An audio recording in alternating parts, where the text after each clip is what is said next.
Hi అండి, ఈరోజు recipe వచ్చేసి ఆల్మండ్ బనానా స్మూతీ అనమాట. చాలా డిఫరెంట్గా, చాలా టేస్టీ కూడా ఉంటుంది. చాలా ఈజీగా ఇంట్లోనే ప్రిపేర్ చేసుకోవచ్చు. చాలా తక్కువ ఇంగ్రీడియంట్స్తో, షుగర్ లేకుండా.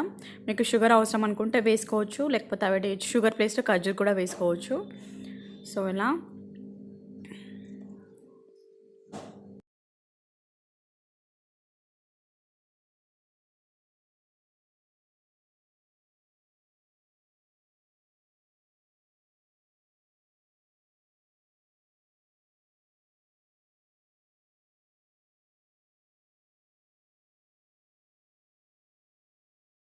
ఫస్ట్ దీనికి కావాల్సినవి బాదాము.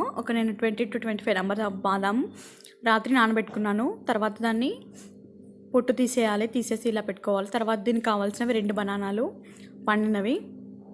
ఒక మిక్సీ జార్లో బనానాస్ ముక్కలుగా కట్ చేసుకొని వేసుకోవాలి.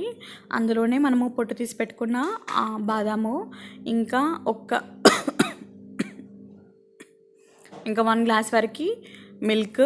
మీకు షుగర్ ఎక్కువ అనుకుంటే తక్కువ అవసరం లేదనుకుంటే మీరు ఖర్జూర్ కూడా వేసుకోవచ్చు. ఇక్కడ నేను కొంచెం 1 టేబుల్ స్పూన్ షుగర్ వేస్తున్నాను.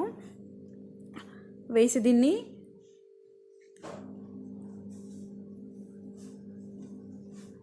మిక్సీ పట్టుకోవాలి. సో ఇక్కడ నేను కొంచెము టేస్ట్ కోసం అని చెప్పేసి దాల్చిన చెక్క పొడి వేశాను. లైట్గా 1 పావు టేబుల్ స్పూన్ వరకు. స్మూతీ రెడీ అయిపోయింది. సో ఫ్రెండ్స్, ఇదండి ఈరోజు రెసిపీ, బనానా ఆల్మండ్ స్మూతీ. మీకు కనుక ఈ రెసిపీ నచ్చినట్టయితే ప్లీజ్ నా ఛానల్ సబ్స్క్రైబ్ చేయండి, లైక్ చేయండి, కామెంట్ చేయండి, షేర్ చేయండి. అదేవిధంగా మీకు ఏమైనా రెసిపీస్ కావాలనుకుంటే నా కామెంట్ బాక్స్లో షేర్ చేయండి.